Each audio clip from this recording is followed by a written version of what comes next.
Shalom, bien-aimés dans le Seigneur, grande est notre joie pour nous retrouver au pied du grand roi pour notre méditation quotidienne. Nous sommes le mercredi 8 janvier 2025 et nous vous saluons au nom de notre Seigneur et Sauveur Jésus-Christ. Pour notre méditation de ce jour, nous allons lire un texte dans l'Évangile selon Jean. Jean chapitre 3, verset 21 dans deux versions. Dans la version Parole de vie 2017, il est écrit « Mais ceux qui font la volonté de Dieu vont vers la lumière. Ainsi, on voit clairement ce qu'ils font.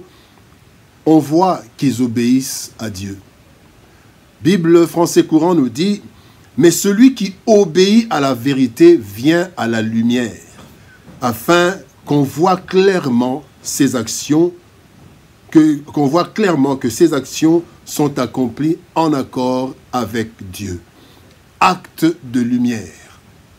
Les actes de lumière. Tel est le thème de notre méditation de ce mercredi 8 janvier 2025. Bien-aimés dans le Seigneur, chaque acte que nous posons est soit bon, soit mauvais.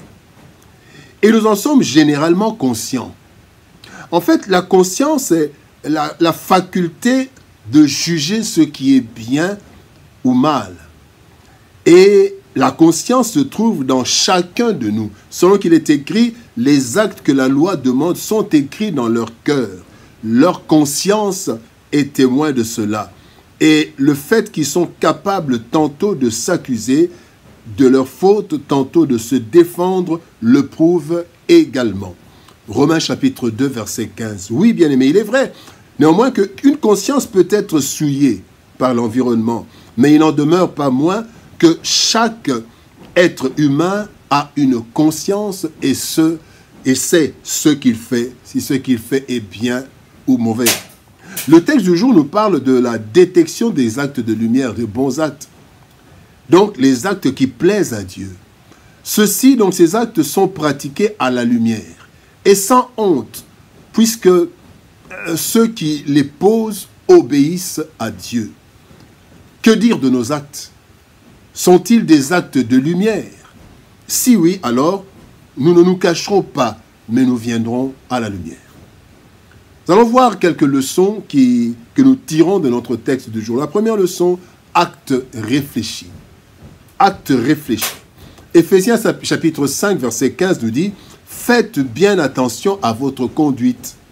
Ne vivez pas sans réfléchir. Vivez plutôt comme des sages. » Bien-aimés dans le Seigneur, nos actes doivent toujours être le produit d'une réflexion longue ou courte. En effet, plusieurs regrettent certains de leurs actes sans en effacer les conséquences, malheureusement. Voilà pourquoi nous devons éviter de poser des actes ou de prendre des décisions, sous la colère. On ne prend pas de décision, on ne pose pas des actes sous la colère. Jacques chapitre 1, verset 20 nous dit « La colère de l'homme n'accomplit pas la justice de Dieu. » Bien-aimés, nous devons éviter de poser des actes sous une grande joie. Matthieu chapitre 14, versets 6 à 8 nous parle de l'histoire d'Hérode. Hérode, dans la joie, sa fille a bien dansé, sa belle-fille a bien dansé, et la Bible nous dit qu'elle lui demande, il lui dit de lui demander tout ce qu'elle voudrait, elle allait lui donner. La femme lui a demandé la tête de Jean-Baptiste. Une promesse faite sous grande joie. Bien-aimés, attention à ces comportements. Nous devons éviter de poser des actes sous émotion. La promesse, par exemple, solennelle de Jephthé, dans Juges chapitre 11, versets 30 à 35, Jephthé dit, « Seigneur, si tu me donnes la victoire, la première personne qui viendra, je vais l'offrir en sacrifice. » Et quand il rentre, c'était sa fille unique. Sous des émotions, il a posé un acte, il a fait une promesse, il a regretté, mais il a dû sacrifier sa fille. Et enfin, nous devons éviter de poser des actes sous l'effet de l'alcool. Voilà pourquoi dans Lévitique chapitre 10, verset 9, la Bible dit « Tu ne boiras ni vin, ni boisson enivrante, toi et tes fils avec toi, lorsque vous entrerez dans la tente d'assignation, de peur que vous mouriez. » Sous l'effet d'alcool, on peut faire n'importe quoi et ça peut nous coûter cher. Attention, bien-aimés, un acte irréfléchi peut être une porte de destruction massive. Le deuxième point, parlons de discerner avant tout. Romains chapitre 12, verset 2, la Bible dit « Ne vous conformez pas au siècle présent, mais soyez transformés par le renouvellement de l'intelligence, afin que vous discerniez quelle est la volonté de Dieu, ce qui est bon, agréable et parfait. » Plusieurs de nos actes sont inspirés des actes des autres. Parfois, nous agissons selon les coutumes, selon les habitudes, sans discernement, et cela peut constituer un piège. Voilà pourquoi, lorsque nous devenons conscients de nos responsabilités, nous devons faire passer tous les actes vus ou entendus ou appris, nous devons les faire passer par le discernement. Ainsi, nous avons besoin, du renouvellement de l'intelligence, par notre communion avec le Seigneur, à travers la méditation, à travers la prière. 2 Corinthiens 3, 18 nous dit « Nous tous qui, le visage découvert, contemplons, comme dans un miroir, la gloire du Seigneur, nous sommes transformés en la même image. » Bien-aimés, nous devons faire l'analyse des actes pour en déterminer les origines et les sens par notre réflexion. Je fais ça, nous faisons toujours ça. Pourquoi? Ça vient d'où? Et aussi l'application, bien-aimés, nous devons appliquer le tamis chrétien qui est la Bible. Donc la conformité à la parole, selon qu'il est écrit dans le psaume 119, « Ta parole est une lampe à mes pieds et une lumière sur mon sentier. » Nous devons toujours savoir par rapport à l'acte, est-ce que cet acte, que dit la parole de Dieu à ce sujet? Est-ce que c'est conforme à la parole de Dieu? Est-ce que c'est conforme à la volonté de Dieu? Donc ce qui est bon, agréable et parfait. Le troisième point, bien-aimé, parlons de actes sans hypocrisie. Dans Matthieu chapitre 23, verset 28, la Bible dit « Vous de même, au dehors, vous paraissez juste aux hommes, mais au dedans, vous êtes plein d'hypocrisie et d'iniquité. » Bien-aimé, le texte du jour nous dit « Celui qui a une conduite conforme à la vérité vient à la lumière pour qu'on voit clairement qu'il accomplit ses actes dans la communion avec Dieu. » Certains, bien-aimés, posent des actes d'hypocrisie et de publicité. Des actes pour la consommation extérieure, ce qui est regrettable.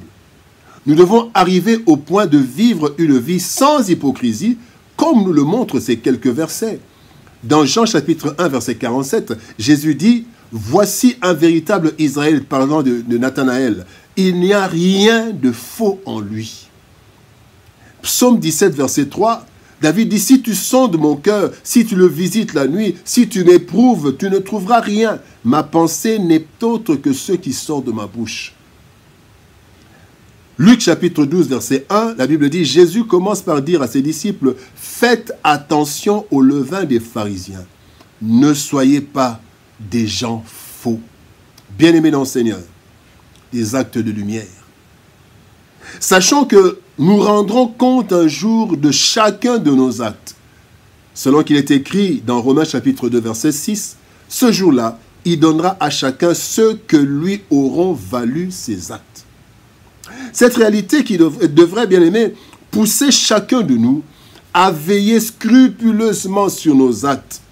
Un des moyens de reconnaître un bon acte qui obéit à Dieu, c'est de savoir si nous pouvons venir à la lumière avec cet acte, sans en avoir honte. Bien-aimés, posons des actes de lumière et non des actes de ténèbres que nous devons cacher. Soyons vrais. Celui qui pose des actes, de bons actes, n'a pas honte de venir à la lumière, qu'on voit ce qu'il est en train de faire. Prions. Éternel Père de gloire, Dieu Tout-Puissant, merci pour ton amour, merci pour ta parole. Tu veux que nous ne soyons pas faux. Tu veux que nous puissions poser des actes de lumière. Tu veux que nous puissions par nos actes venir à la lumière afin qu'on voit que ce que nous faisons est conforme à ta parole, à ta volonté. Aide-nous, Seigneur, à rejeter l'hypocrisie, toute fausseté, toute hypocrisie, mais que nous puissions vivre vrai, que nous présentons au public, aux autres, ce que nous sommes vraiment. Et ainsi, Seigneur, oh Dieu, nous pourrons veiller sur nos actes afin que nos actes soient des actes qui te soient agréables, qui te sont agréables, des actes qui sont parfaits, qui sont conformes à ta parole et à ta volonté. Bénis ta parole, bénis ton peuple, par le Saint-Esprit, aide-nous à être vrais, que nous ne soyons pas faux, que nous ne soyons pas hypocrites. Bénis ta parole et bénis ton peuple. Au nom de Jésus-Christ, nous avons ainsi prié, Père. Amen. Bien-aimés dans le Seigneur, que Dieu nous bénisse. Shalom, au revoir et par la grâce de Dieu, nous nous retrouvons demain pour notre prochaine émission, pour notre prochaine méditation au pied du grand roi. Shalom, au revoir et par la grâce de Dieu, à demain.